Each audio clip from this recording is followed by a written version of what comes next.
Para sa akin, ina-admire ko si Malala dahil kaya niya mag-stand out even yung world is against her.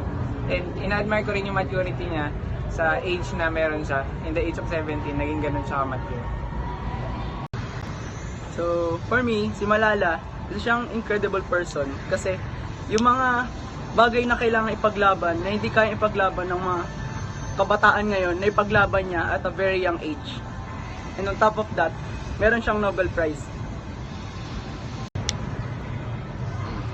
Na-amaze ako sa kay Malala kasi sobrang tapang niya. Tapos meron siyang strong will para makapag-aral. Kahit na maraming tao na hindi makapag-aral siya, kahit ganyan yung situation niya, pinapakita pa rin niya na gusto niya makapag-aral kahit na yung terrorism laganap doon sa lugar nila at bawal mag-aral. Na-impress ako sa ginawa ni Malala kasi pinanindigan niya yung opinion niya kahit against siya sa norm at pinaglaban niya yung rights niya as a person. At dahil doon, brave siya. Si Malala, napakatapang niya dahil pinaglaban niya yung right sa education kahit napakabata niya at kahit babae siya na ino-oppress siya at parang nag-iisa lang siya dun sa pinaglalaban niya. Nung napanood ko yun, super na-amaze ako sa kanya kasi parang paano siya nagkaroon ng lakas ng loob para mag-speak up, na paano siya nagkaroon ng courage para ipaglaban yung human right. In my opinion, Malala is very impressive because she has a Nobel Prize. Comparing to my achievements, it makes me inferior to what I have achieved. Go! The role of the youth in social media is a bit unnecessary since we can only strike influence to the media and to any people watching and reading. Naging eye-opener sa akin si Malala at naging inspirasyon siya sa akin para mas mag-aral pa at matulungan ang mga gaya nila. I am on the side of Malala because I think everyone has the opportunity to study. Masyadong sexist kung hindi pag-aaralin ng mga babae, lalo na bata pa sila. Di sila nabibigyan ng opportunity kahit na marami naman silang kakayahan.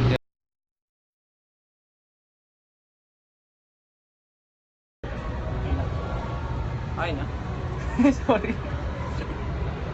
Ang role ng youth sa social media is maging critical sa lahat ng sinashare nila or pinopost dahil malaki yung magiging epekto nito sa mundo and sa lahat ng makakakita nito. So yung role ng youth sa social media is to share awareness and spread propaganda against terrorism for the sake and safety ng mga tao in this society. Nagbubulol ako. Sa panahon ngayon, yung youth nabigyan na ng pagkakataon para malabas yung thoughts nila.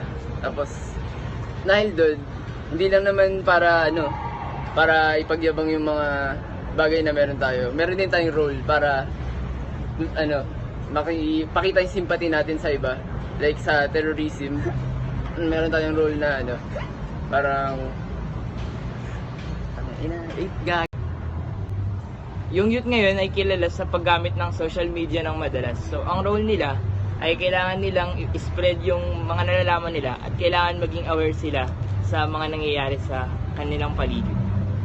Dahil ang youth ay laging social media, sila ang nagiging catalyst ng mga news na masabi nating viral. Parang sila yung nagpapalaganap ng mga bagay-bagay. Yan lang, wala. Yung kabataan, dapat kami mga kabataan, sila yung maging force that would inspire other people to help in not tolerating terrorism. Bilang isa sa mga kabataan, ang magagawa ko para mabawasan ang epekto ng terorismo ay maging well-informed sa mga nangyayari sa ating bansa. Usong-uso ngayon lalo na sa social media ang mga kumakalat na maling balita gaya ng bomb threats. Bilang isa sa mga kabataan na mahilig gumamit ng social media, dapat ay hindi ko na kinakalat ang mga maling balita lalo na kung ito ay hindi galing sa isang reliable source.